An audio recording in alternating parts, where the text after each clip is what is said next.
मेरा अल्लाह कुरान मुकद्दस में इरशाद फरमाता है, या अय्युहल्लज़ीना आमनू ऊ अनफुसकुम व अहलीकुम नारा वक़ूदुहन्नास वल हिजारा, ऐ ईमान वालो अपने आप को और अपने अहलो अयाल को, अपने आप को और अपनी औलादों को जहन्नम की उस आग से बचाओ जिसका ईंधन इंसान और पत्थर है। आप तवज्जो फरमाएं, हर मोमिन को, हर ईमान वाले को, हर रसूलुल्लाह के सच्चे वफादार को अल्लाह पाक इरशाद फरमा रहा है कि तुम अपने आप को भी जहन्नम की आग से बचाओ और अपनी औलाद को भी जहन्नम की आग से बचाओ। और जहन्नम की आग क्या है, जहन्नम की आग किसे कहते हैं, जरा दिल के कानों से मेरी कौम के जवान सुने, इसलिए कि आज हम जहन्नम के अजाब को सुनना नहीं चाहते, आज हम अल्लाह के अजाब के तस्करे को सुनना नहीं चाहते, मगर सुन लो, कुरान कह रहा है ये जहन्नम क्या है, वक़ूदुहन्नास वल हिजारा, जहन्नम वो है जिसका ईंधन इंसान और पत्थर है। यानी कोयले से जहन्नम नहीं भड़काई जाएगी, जहन्नम जो है वो लकड़ियों से नहीं भड़काई जाएगी, जहन्नम पेट्रोल और पेट्रोलियम से नहीं भड़काई जाएगी, बल्कि फरमाया जा रहा है जहन्नम का ईंधन इंसान और पत्थर है। तो ऐ मोमिनो, चूंकि तुम ईमान लाए हो, अल्लाह तुमसे करोड़ों माओं से ज्यादा प्यार करता है। करोड़ों माएं मिलकर अगर बफर्ज़े मुहाल किसी बच्चे की 1 करोड़ माँ हो और 1 करोड़ माएं मिलकर एक बच्चे को जितना प्यार देना चाहे, उससे ज्यादा प्यार अल्लाह अपने बंदों से करता है। माँ अपने बच्चे से जितना प्यार नहीं करती, उससे ज्यादा अल्लाह अपने बंदों से प्यार करता है। बाप अपने बेटे पर जितना प्यार नहीं करता, उससे ज्यादा प्यार अल्लाह अपने बंदों से करता है। और वो मौला फरमा रहा है जहन्नम तो बनाई है लेकिन तुम्हें नहीं डालना चाहता, क्योंकि तुम मोमिन हो, इसलिए मुतनब्बे किया जा रहा है, तंबीह की जा रही है कि अपने आप को और अपनी औलाद को जहन्नम की आग से बचाओ। क्या मतलब? मतलब ये है कि तुम ऐसे रास्ते पे न चलना जिसकी वजह से तुम्हें जहन्नम में डाला जाए, तुम ऐसी राह इख्तियार न करना जिसकी वजह से तुम्हें जहन्नम में डाला जाए। आइए पहले 1-2 हदीस सुन ले कि जहन्नम क्या चीज है और जहन्नम का अजाब क्या चीज है। अल्लाह अकबर। मेरे आका मुस्तफा करीम रऊफुर रहीम सल्लल्लाहु अलैहि वसल्लम फरमाते हैं, जरा जहन्नम को सुन ले, ये कोई कहानी किस्सा नहीं, ये अपने सच्चे नबी का फरमान है। जिस नबी के कहने पर हमने अल्लाह को एक माना, जिस नबी के कहने पर हमने कुरान को अल्लाह की किताब माना, जिस नबी के कहने पर हमने यौम क़यामत माना, जिस नबी के कहने पर हमने इस्लाम की हक़ानियत को माना, वही रसूल आज़म गैबदा नबी सल्लल्लाहु अलैहि वसल्लम फरमाते हैं, अल्लाह अकबर, जहन्नम की आग का हाल ये है, जहन्नम की आग का हाल ये है कि अगर पहाड़ों को जहन्नम के अंदर डाला जाए तो पहाड़ पिघलते हुए नजर आए, पहाड़ पिघल जाएंगे। मैं आपसे पूछना चाहता हूँ, ऐ मेरे आका अलैहिस्सलाम के गुलामों और सैयदा फातिमा की कनीज़े ख़वातीन इस्लाम भी मौजूद है, मैं अपनी बहनों से पूछना चाहता हूँ, मुझे बताए कहाँ अपना कमजोर सा जिस्म जो मक्खी और मच्छर के डंक से भी बेचैन हो जाता है। अल्लाह अकबर। अपने जिस्म की कमजोरी का आलम यह है, अगर मच्छर डंक मारे तो हम बेचैन हो जाते हैं, मक्खी चले तो बेकरार हो जाते हैं, चूहे और छिपकली को देख करके हमें डर लगता है, छोटा सा कीड़ा काट ले तो हम दिन भर बेचैनी के साथ खुजाते नजर आते हैं। कमजोरी का आलम यह है और उस रास्ते पे चल रहे हैं जिसे जहन्नम का रास्ता कहा जाता है। हाय वो जहन्नम की आग जिसके बारे में अल्लाह के सच्चे रसूल ने फरमाया कि दुनिया की आग से 70 दर्जा ज्यादा तेज और हरारत वाली जहन्नम की आग है। उसमें अगर पहाड़ों को डाला जाए तो पहाड़ पिघलने लगे। अब आप मुझे बताएं, जिसमें पहाड़ पिघल जाएंगे उसमें अपने नाजुक वजूद का क्या होगा, उसमें अपने कमजोर वजूद का क्या होगा।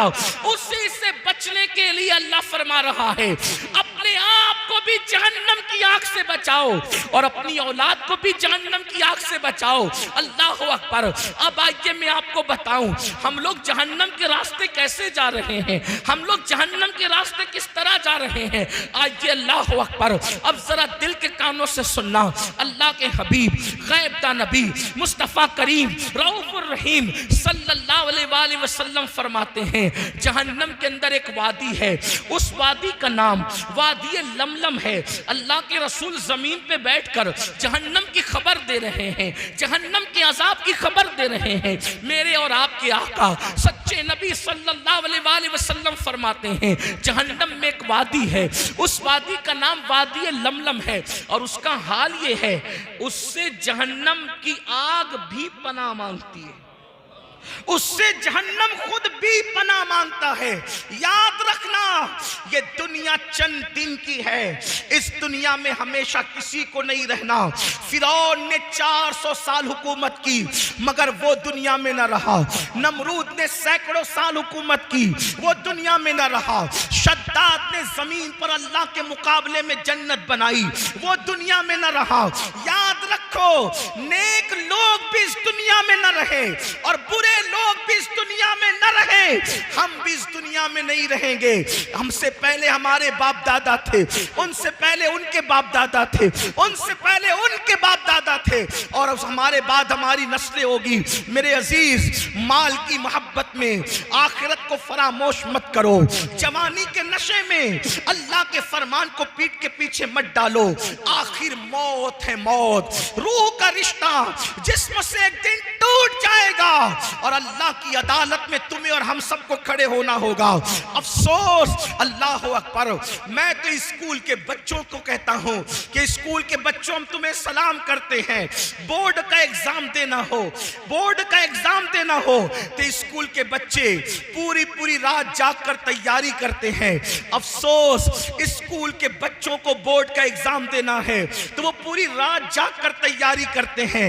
एग्जामिनर अपने जैसा इंसान है, उसको इम्तिहान देना है तो पूरी पूरी रात जाग के तैयारी करते हैं। हमें तो अल्लाह को इम्तिहान देना है। हम कितनी रातें जगे, हमने क्या उस इम्तिहान की तैयारी की, हमने उस तैयारी के लिए क्या इंतजाम किया, सिवाय गुनाह के, सिवाय पाप के, सिवाय जराइम के, सिवाय अल्लाह की नाराजगी के हमने कोई काम ही नहीं किया। हाय अपना क्या बनेगा। आओ आओ सुनो, अल्लाह के सच्चे नबी गैब दा नबी हम सबके आका व मौला मुस्तफ़ा करीम रऊफुर रहीम सल्लल्लाहु अलैहि वसल्लम फरमाते हैं जहन्नम में एक वादी है जिसका नाम वादी लमलम है, उससे जहन्नम भी पनाह मांगता है, जहन्नम की आग भी उससे पनाह मांगती है। सहाबा ने पूछा या रसूल अल्लाह जहन्नम का वो हिस्सा जिसे लमलम कहते हैं उसमें कौन जाएगा, किसको दाखिल किया जाएगा। तो मेरे आका ने इरशाद फरमाया जो जानबूझकर दुनिया में नमाज छोड़ते थे उनको वादी लमलम में दाखिल किया जाएगा। और वादी लमलम का हाल क्या है, अल्लाह के हबीब गैब दा नबी सल्लल्लाहु अलैहि वसल्लम फरमाते हैं उसमें ऊंटों की तरह, जैसे ऊंट मोटे मोटे होते हैं, बुख्ती ऊंट, अरब में बुख्ती ऊंट बहुत मोटे हुआ करते थे। मेरे आका ने सच्चे नबी ने फरमाया बुख्ती ऊंटों की तरह जहन्नम के अंदर मोटे मोटे बिच्छू है और उनके डंक का हाल ये है एक मर्तबा वो किसी को डस ले तो 70 साल तक के जहर उसके जिस्म में घूमता रहेगा। जब वो जहन्नम का बिच्छू अल्लाह अकबर नमाज तर्क करने की वजह से, नमाज छोड़ने की वजह से बेनमाजी को डसेगा तो उसका गोश्त तो झड़ जाएगा, उसकी हड्डियां टुकड़े टुकड़े हो जाएगी। मैं पूछना चाहता हूं अपनी जवानी पे घमंड करने वालों, अपनी दौलत के नशे में चूर इंसान, तुझे फेसबुक पर बैठने के लिए तो वक्त है, तुझे यूट्यूब पर बैठने के लिए तो वक्त है, तुझे दोस्तों के साथ बैठने के लिए तो वक्त है। मुझे बताओ नमाज के लिए वक्त कब निकालोगे। जब भी किसी जलसे में जाते हो मौलवी साहब तकरीर करते हैं नमाज पर, सोचते हो इस जुम्मा से नमाज पढ़ेंगे, इस जुम्मा से नमाज पढ़ेंगे, इस जुम्मा से नमाज पढ़ेंगे, लेकिन अफसोस कोई वो जुम्मा ना आया जिस दिन से हमने नमाज शुरू की। कल से पढ़ेंगे, कल से पढ़ेंगे। याद रखना मेरे अजीज, मेरी कौम के जवानों, कल किसी की जिंदगी में कभी नहीं आता, कल कभी नहीं आएगा। कल कल हमेशा आज बन करके आता है। कल से नमाज नहीं, आज से पढ़ेंगे, अभी से पढ़ेंगे, इसी वक्त से पढ़ेंगे। जलसे से लौटने के बाद सबसे पहला काम ये होगा कि जिन्होंने इशा नहीं पढ़ी है वो नमाज इशा अदा करेंगे।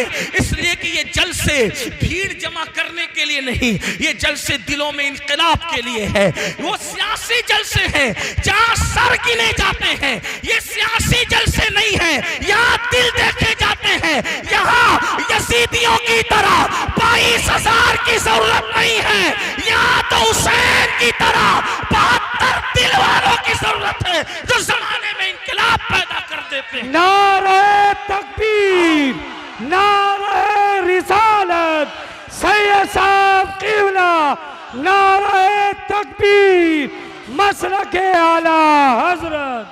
आओ अपने बच्चों को नमाज का पाबंद बनाएं, आओ खुद नमाज के पाबंद बने।